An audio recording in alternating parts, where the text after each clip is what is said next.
आणि त्या अनुषंगाने सर्व सामाजिक कार्यकर्ते मिळून काल पोलीस कार्यालयामध्ये गेले, एफआयआर आमची घ्या अशी विनंती केली.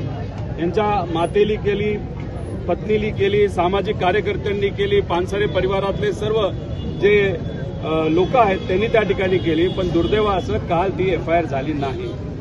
मग आज सामाजिक कार्यकर्ते म्हणून आम्ही सर्वजण इथं आलो पोलीस स्टेशनला. यांच्याबरोबर आल्यानंतर पोलिसांना आम्ही विनंती केली. 1-1.5 तास विनंती केल्यानंतर आम्हाला असं कळतंय, वरिष्ठांशी बोलल्यानंतर आणि मीडियाचा आणि इथं असणाऱ्या लोकांचा दबाव आणि महाराष्ट्रातलं सामान्य लोक जो काही पाठिंबा प्रशांतला विचाराला त्या ठिकाणी ते देत नाहीत, त्या सर्व दबावाच्या खाली येऊन आता हे एफआयआर हे पोलीस घेत आहेत. ज्या पद्धतीचा प्रशांतला पाहिजे त्याच पद्धतीचा एफआयआर घेतला जाईल असं म्हणलं जातं. म्हणजे अजितदादांच्या बाबतीत एफआयआरसाठी किती उशीर झाला, किती अडचणी आल्या हे मला आणि तुम्हाला सगळ्यांना तिथं माहिती आहे. महाराष्ट्राचे उपमुख्यमंत्री त्यांचा मृत्यूनंतर त्यांना न्याय देण्यासाठी महाराष्ट्रात पोलीस स्टेशनला अनेक पोलीस स्टेशनला जाऊन सुद्धा एफआयआर तिथं होत नाही. मग आम्हाला कर्नाटकात जावं लागलं. मग आता उपमुख्यमंत्र्यांच्याच एफआयआरची अशी परिस्थिती असेल तर अशा सामान्य व्यक्तीची काय? मग असा दबाव आणून अशा सामान्य लोकांना जर दाबलं जात असेल तर उद्या जाऊन कुठलाही लेखक पुढे येणार नाही, सोशल मीडियावर कुणीही व्यक्त होणार नाही.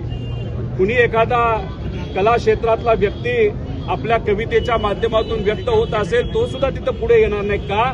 आपला एफआयआरच घेतला जात नाही, आपला आवाजच दाबला जातो. त्यामुळे हा संदेश देणं हे योग्य नाही. आता राहिला प्रश्न नावाचा. जेव्हा या पुस्तकाबद्दल पहिल्यांदा मला कळालं होतं माझ्या मनामध्ये सुद्धा शंका निर्माण झाली होती.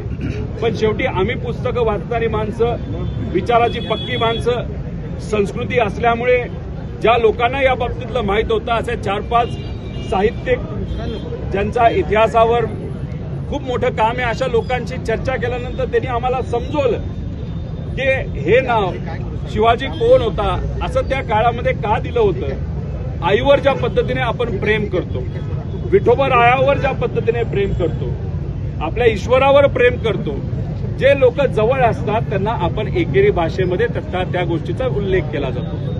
आज ठीक आहे, आता आम्ही सुद्धा छत्रपती शिवाजी महाराज, विश्वरत्न डॉक्टर बाबासाहेब आंबेडकर, महात्मा फुले या पदव्या नाहीतर हे जे त्यांच्या आधी त्यांच्या कार्यामुळे जे काही त्यांना मिळालंय त्यांचा आदर आहे या अनुषंगाने आम्ही बोलतो. पण पुस्तकाच्या मागे काय हेतू होता हे सुद्धा तिथं समजून घेतलं पाहिजे. त्याच्याबरोबर श्री वाल्मिकी रामायण हे जर तुम्ही सर्वांनी वाचलं असेल त्या ग्रंथामध्ये सुद्धा प्रभू श्रीराम यांचा उल्लेख हा एकेरी झालाय.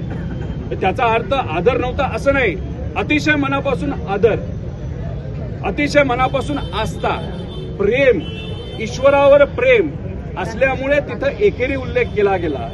त्यामुळे मग ते ग्रंथ चुकलाय असं आपण म्हणू शकणार नाही. तसंच हे पुस्तक चुकीचं असं म्हणून चालणार नाही. लढायची असेल तर विचाराची लढाई आपण लढू. आता जेव्हा कोश्यारी विश्वरत्न डॉक्टर बाबासाहेब आंबेडकरांबद्दल, महात्मा फुलेंबद्दल, क्रांतीज्योती सावित्रीबाई फुलेंबद्दल जेव्हा खालच्या लेवलला जाऊन बोलतात, आम्ही त्याचा विरोध केला. पण ह्या सत्ताधाऱ्यांनी त्याचा विरोध केला का? नाही केला. जेव्हा महात्मा फुलेंचा सुद्धा परत काही लोकांनी नाही तर छत्रपती शिवाजी महाराजांचा सुद्धा जे भाजपचे प्रवक्ते आहेत दिल्लीचे त्यांनी अवमान केला, कोरटकरनी तिथं अपमान केला, तेव्हा कुणी आलं का या सत्ताधारीतलं? आता तुम्ही नारी शक्ती म्हणताय, मोठी मोठी आंदोलन वरून आला म्हणून आदेश आला म्हणून तुम्ही तिथं रस्त्यावर उतरताय आणि मग इथं महिलेबद्दल एवढ्या गलिच्छ लेवलवर बोललं जात असेल ते कसं तुम्ही स्वीकारू शकता?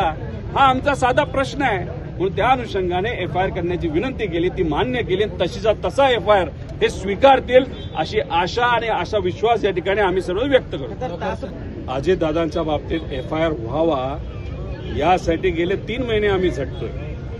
महाराष्ट्राचे उपमुख्यमंत्री 25 वर्ष या महाराष्ट्राचे मंत्री राहिलेले अजितदादा, एवढा मोठा बहुजनाचा नेता, त्यांच्यावर अन्याय झाला अशी आमच्यावर शंका आहे. मग एफआयआर घेणं हे त्यांची जबाबदारी आहे. पण तसं दादांच्या बाबतीत 3 महिने झालं. एफआयआर कर्नाटकाने ट्रान्सफर केला पण अजून दुर्दैवाने इथं स्वीकारला नाही. ते म्हणतात आम्ही तपास नाही करणार, आम्ही चौकशी करू. म्हणजे शब्दाचा खेळ तिथे आहे. ते इथं 1.5 तास बसलो. ठीक आहे, प्रेशर दिलं, काय केलं, पोलीस चुकीचे असं मी म्हणणार नाही. प्रेशर देणारा जो कुणी असेल, जर असेल तर एफआयआर नाही झाला तर राजकीय प्रेशर असल्याशिवाय हे पोलीस एफआयआर करणार नाही. जर एफआयआर झाला तर आम्ही तर अभिनंदन या पोलिसांचं त्या ठिकाणी करतोच. खरं तर आता